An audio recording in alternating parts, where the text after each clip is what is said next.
When I was about 10 years old, my parents finally let me go trick-or-treating with my friends without them. We lived in a safe, small neighborhood, so I guess they thought there was nothing to worry about.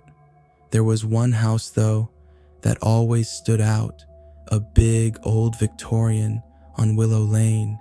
People said an old man lived there alone, but no one had ever seen him outside.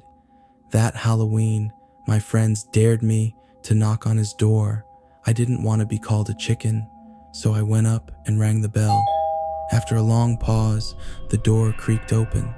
An old man with a gray beard and a tattered sweater peeked out. His eyes had this hollow, sunken look, and he didn't smile. He looked me up and down and finally spoke, his voice gravelly. "You want candy? Come on in."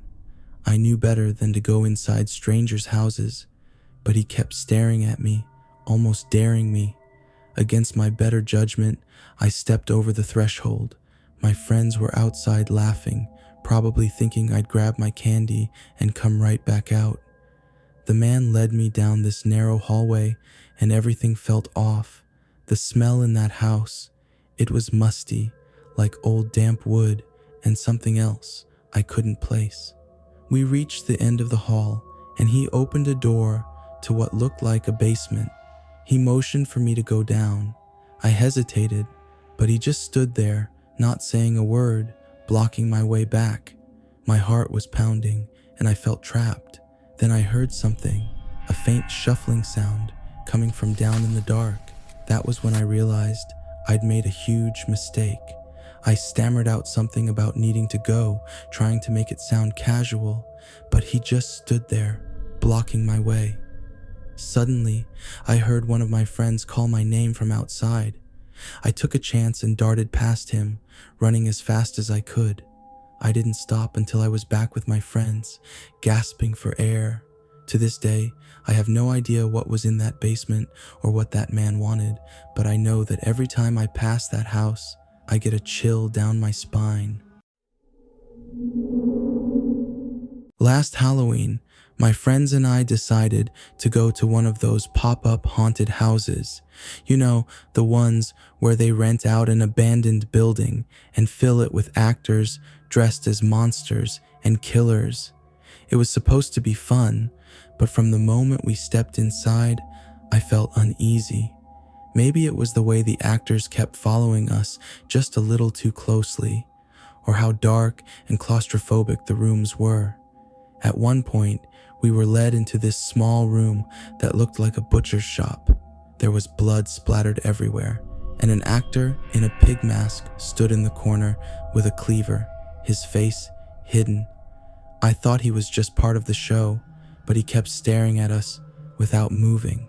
One of my friends joked, "Wow, this guy's really into character."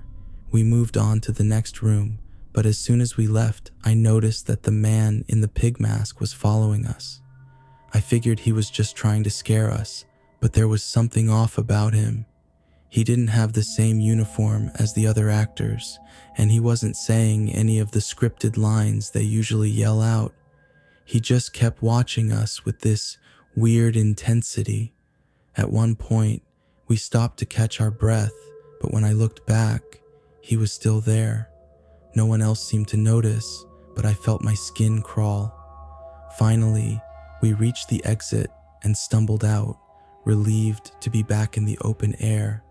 But as we started walking away, I turned around one last time and saw him standing at the exit, watching us leave. And then I saw it, his face. The mask had slipped off, and he wasn't just some actor. I knew that face. He was someone I'd seen around town, a strange guy who always stared at people too long. He looked angry, like we'd spoiled his game. We told the haunted house staff about him, but they didn't seem to know who he was. It was as if he had just snuck in, pretending to be part of the attraction. To this day, I wonder what would have happened if we hadn't noticed him. And every Halloween, I think about that man in the pig mask, hiding in plain sight. couple of years ago, my friends and I were trick-or-treating in a neighborhood across town. We were 16, so it was probably our last time out trick-or-treating. We had this whole route planned, determined to hit every house and score as much candy as we could. We were almost done when a white van pulled up next to us. The driver was a middle-aged guy with scruffy hair and a creepy smile. He rolled down the window, looked at us, and said, "Hey, you kids want some candy?" He had a handful of full-sized candy bars in the passenger seat, which seemed strange. No one just hands out full-sized candy bars like that. We laughed it off and kept walking, but he started following us slowly, matching our pace. One of my friends shouted, "No thanks," but the guy just kept creeping along behind us. Every time we sped up, so did he. Finally, he pulled up ahead of us and parked, opening the side door of the van. He waved at us, gesturing for us to come closer. That's when we saw he had an entire pile of candy bags in the back of the van.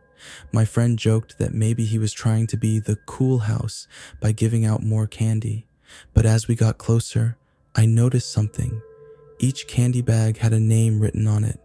Not just any names, our names, my name, my friends' names, all scrawled in big letters on each bag, like he had made them specifically for us. My stomach dropped, and I knew something was very wrong. We all exchanged looks, and I whispered, "Run." We took off in the opposite direction, sprinting as fast as we could. I didn't look back to see if he was following us. We ran until we were back in our own neighborhood, out of breath and shaking. I still don't know who he was or how he knew our names, but I never forgot the look in his eyes. It was like he'd been waiting for us,